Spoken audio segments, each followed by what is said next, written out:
చుక్లు కలిసిన సువేళ 15th రాము బాబాయ్ తన తదుపరి కుట్ర కోసం విదేశాలకు వెళ్ళిపోయాడు. అర్జున్కు తనపై జరుగుతున్న విషయాలు ఇంకా తెలియవు. ఇటువైపు తన కొత్త ప్రాజెక్ట్ గురించి పగలు రాత్రులు ఆలోచిస్తున్నాడు. ఆ ప్రాజెక్టు మొదలు పెట్టడానికి ఎంత ఖర్చు అవుతుంది, ఎలా ముందుకు తీసుకువెళ్ళాలి అనే ఆలోచనల్లో ఒత్తిడి గురి అవుతున్నాడు. విక్రమ్ అది గమనించి, ఇంత ఒత్తిడి ఎందుకు తీసుకుంటున్నావురా? అవసరం అయితే వదిలేద్దాం అన్నాడు.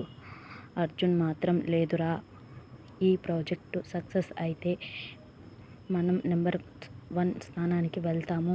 అంతేకాదు అది నా జీవితంలో ఒక గుర్తింపు తీసుకొస్తుంది. నాకు ఇది చాలా ముఖ్యం అన్నాడు.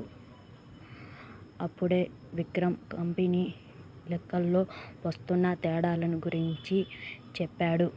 అర్జున్, ఈ మధ్య కంపెనీ లెక్కల్లో చాలా మార్పులు కనిపిస్తున్నాయి. కొన్ని తప్పులు రాముబాబాయి వైపు నుంచి వస్తున్నట్టు అనిపిస్తుంది అన్నాడు. విక్రమ్ చిన్నప్పటి నుంచి రాముబాబాయ్ చేసే విషయాలు గమనిస్తూనే ఉంటాడు. ఎన్నిసార్లు చెప్పాలని ప్రయత్నించినా రాముబాబాయ్ ఏదో కారణం చెప్పి తప్పించుకుంటున్నాడు. అందుకే ఈసారి గత 7 నెలలుగా లెక్కల్లో జరిగే మార్పుల గురించి అర్జున్కు గుర్తుగా చెప్పాలని నిర్ణయించుకున్నాడు.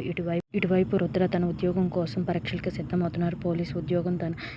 పొద్దున్నే ఎక్సర్సైజు, మార్నింగ్ జాగింగ్ అలా చేస్తూ అర్జున్ చెల్లెలు ప్రీతి కూడా తనతో మాట్లాడటానికి ప్రయత్నిస్తుంది. గతంలో తన వల్ల జరిగిన ప్రమాదం కోసం ప్రీతి చాలా సున్నితమైన మనస్తత్వం ఉన్న అమ్మాయి. ఈరోజు ఉదయం 6 గంటలకు రుద్ర జాగింగ్ వెళ్తున్నాడు.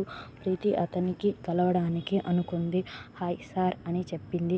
రుద్ర వెంటనే ఎవరండి మీరు అని అడిగాడు.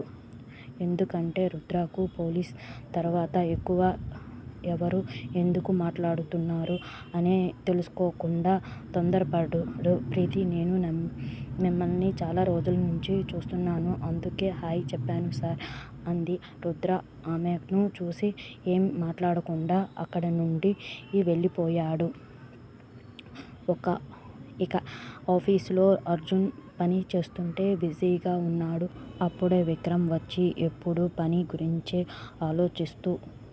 ఆలోచిస్తూ ఉంటావా?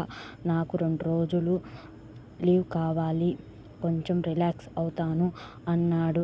అర్జున్ నవ్వుతూ మాట్లాడుతున్నాడు. ఇంతలో ఇందు అక్కడికి వచ్చేసింది. సార్, నేను చెప్పాను మీటింగ్ ఉంది కదా, మనం మెటీరియల్ చూడడానికి వెళ్ళాలి. మీరు ఇక్కడ అర్జున్తో కూర్చొని ముచ్చట్లు ఆడుతున్నారా ఏంటి అంటూ విక్రమ్పై కోపంగా మాట్లాడింది.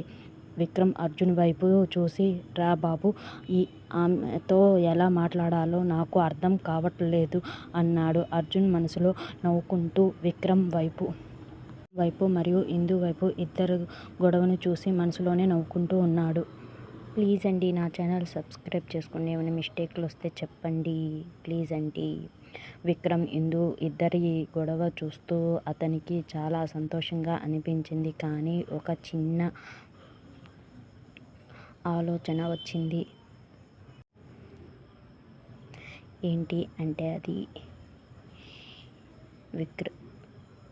విక్రమ్లా నేను ఎందుకు ఇందుతో మాట్లాడలేకపోతున్నాను అనే ఆలోచన వచ్చింది.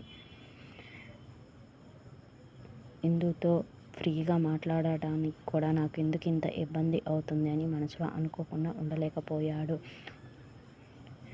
ఇక ముందు అర్జున్ మరియు విక్రమ్ల మధ్య జరిగే సరదా సంఘటనలు ఎలా ఉంటాయో చూద్దాం. రాముబాబాయ్ ఏం కుట్రలు చేస్తున్నారో చూద్దాం. My channel subscribe